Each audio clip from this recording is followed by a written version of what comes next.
Salut à tous, je m'appelle Charles Ariel. Mon travail, c'est d'aider les gens à reprendre les commandes de leur vie. Et aujourd'hui, on va parler de fixation d'objectifs. Comment tu fais pour te fixer un objectif? Et c'est quoi pour moi l'erreur numéro 1 que font beaucoup de gens, et moi y compris, quand ils se fixent un objectif. Donc, si ça t'est déjà arrivé de te fixer un objectif et de ne pas l'atteindre et d'être frustré de ça, la suite de la vidéo, elle peut t'intéresser. Vous allez trouver plein de trucs sur Internet, des vidéos YouTube, des livres sur comment se fixer un objectif. Et on va vous expliquer que il faut que l'objectif il soit atteignable, il faut qu'il soit réaliste, il faut qu'il soit mesurable, il faut qu'il y ait une durée de temps, etc., etc. Tout ça, c'est super, mais pour moi, c'est que du bonus et on ne parle pas du principal. Parce que même si tu suis toutes ces étapes à la lettre, si tu t'es pas posé la bonne question au départ, tu n'atteindras pas ton objectif, ou en tout cas, tu auras très peu de choses à l'atteindre. À l'inverse, même si tu ne suis pas tous ces petits détails-là, si la réponse à la question que je vais poser dans quelques secondes est claire dès le départ, tu vas naturellement avoir tendance à atteindre ton objectif. La question à te poser avant de te fixer un objectif, c'est sur quoi repose mon objectif? Sur quoi repose mon objectif? Et là, tu as deux solutions. Soit ton objectif, il repose sur un vrai désir, soit ton objectif, il repose sur un fantasme. S'il repose sur un vrai désir, c'est quoi? C'est un désir qui vient de l'intérieur, où tu es naturellement inspiré à atteindre ton objectif et à faire ce que tu veux faire, et où tu vas percevoir autant les avantages que ça va t'apporter que les inconvénients. Tu sais que c'est pas forcément tout beau, tout rose, mais qu'il y a les avantages que tu vas gagner et il y a aussi tous les inconvénients qu'il va y avoir. À l'inverse, si tu poses ton objectif sur un fantasme, quand tu as un fantasme, en fait, c'est une perception erronée de la réalité. Tu es en train de voir uniquement tout le positif que ça va t'apporter et tu es complètement aveugle à tous les inconvénients que ça va avoir. Exemple, si tu poses un objectif qui est « je veux gagner plus d'argent, je veux être riche », si c'est un fantasme, tu vas voir « ah ben, je vais pouvoir m'acheter une super voiture, m'acheter une maison, offrir des cadeaux à mes proches, avoir la liberté de voyager dans le monde » et tu ne vas voir que ça. Si c'est un objectif qui part d'un vrai désir, tu vas voir que tu vas pouvoir te payer la maison de tes rêves, tu vas pouvoir voyager, tu vas pouvoir offrir des cadeaux et tu vas payer plus d'impôts. Et tu vas devoir apprendre à comment gérer ton argent. Et tu vas devoir peut-être engager quelqu'un pour qu'il puisse gérer ton argent et qu'en fait, il y aura des avantages et il y aura aussi des inconvénients. Ça, c'est la première différence entre un fantasme et un vrai désir. La deuxième différence, c'est que quand tu poses ton objectif sur un vrai désir, tu es conscient qu'il y a le résultat et il y a le processus.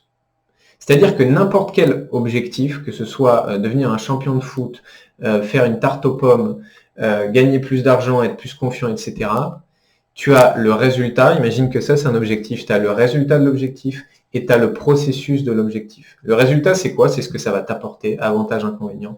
Le processus, c'est quoi? C'est le chemin que tu vas avoir à parcourir pour atteindre l'objectif.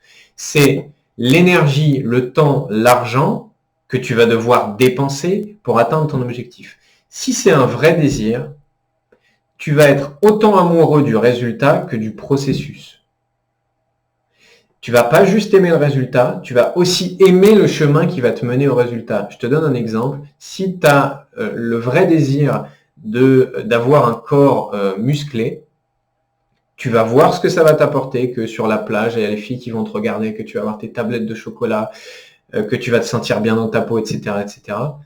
Et tu vas voir aussi que tu vas devoir aller 3 fois la semaine à la salle de sport, tu vas devoir soigner ton alimentation, tu vas devoir apprendre comment t'entraîner, tu vas devoir peut-être engager un coach qui va te donner des exercices, etc., etc. Et tu vas être prêt à payer ce prix-là. Chaque objectif, on a un prix à payer. C'est quoi le prix à payer? Pas forcément en termes d'argent, mais en termes d'effort, de travail à fournir. Si c'est un vrai désir, tu vas être prêt à payer le prix. C'est-à-dire que tu vas être amoureux du résultat et en même temps du prix à payer. Si à l'inverse, c'est un fantasme, tu vas être amoureux du résultat et de ce que ça va pouvoir t'apporter, mais tu ne vas pas être prêt à payer le prix que ça va coûter. Tu vas pas être prêt à aller suer à la salle de sport. Tu vas pas être prêt à apprendre comment t'entraîner. Tu vas pas être prêt à dépenser de l'argent pour te payer un coach parce que c'est juste un fantasme et que tu ne vois que les résultats, mais que le processus ne te plaît pas. Il n'y a pas longtemps, moi, j'ai découvert personnellement un fantasme que j'avais qui était je veux justement m'enrichir, je veux devenir plus riche, je veux investir de l'argent et faire fructifier mon argent. J'ai commencé à lire un ou deux livres sur ça, à faire 2 ou 3 trucs, à m'intéresser. Et puis, au fur et à mesure des semaines, j'avançais pas. Je remettais au lendemain. Et à chaque fois, il y avait une partie de moi qui me disait, mais ouais, mais j'ai envie d'être plus riche, mais machin, mes trucs.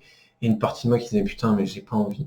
Et en fait, un jour, je me suis juste rendu compte que j'aimais le résultat, j'avais envie de gagner plus d'argent, j'avais envie d'être plus libre de faire ce que je veux, etc., etc.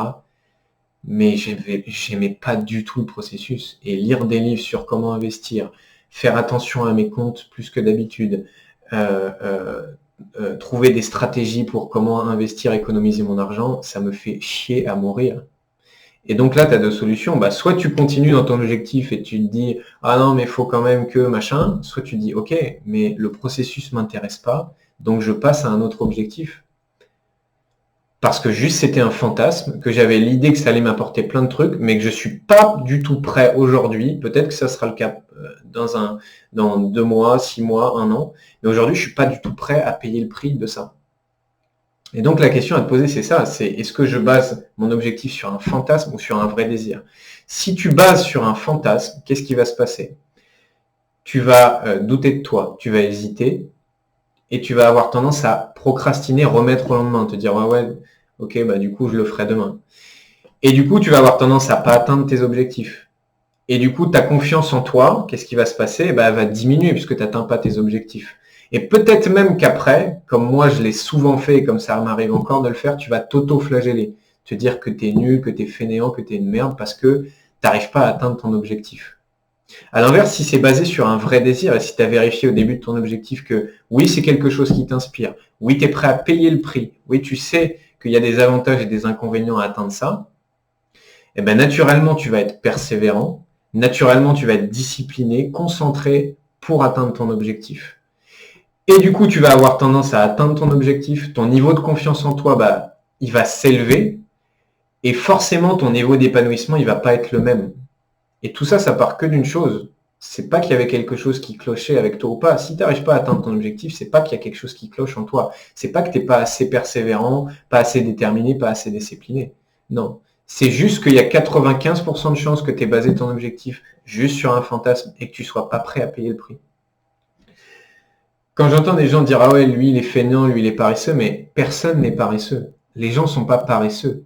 Les gens ils tendent juste vers des buts qui ne sont pas réellement importants pour eux.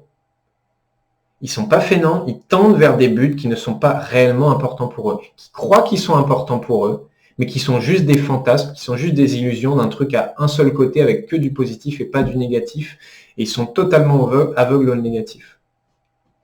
Si à chaque fois avant de te fixer un objectif, tu te poses cette question, si tu te poses cette question sur les objectifs que tu as actuellement, tu vas pouvoir gagner une tonne d'énergie, une tonne de concentration, et éviter une tonne d'autoflagellation parce que tu n'arriveras pas à atteindre tes objectifs.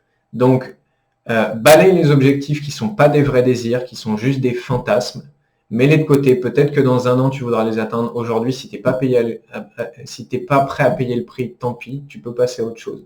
Si tu te rends compte que c'est un vrai désir, fonce et naturellement, tu seras persévérant, ta confiance en toi va augmenter et tu vas avoir tendance à atteindre tes objectifs. Voilà, dis-moi ce que ça t'a apporté cette vidéo, mets-le moi en commentaire, mets un j'aime si tu as apprécié.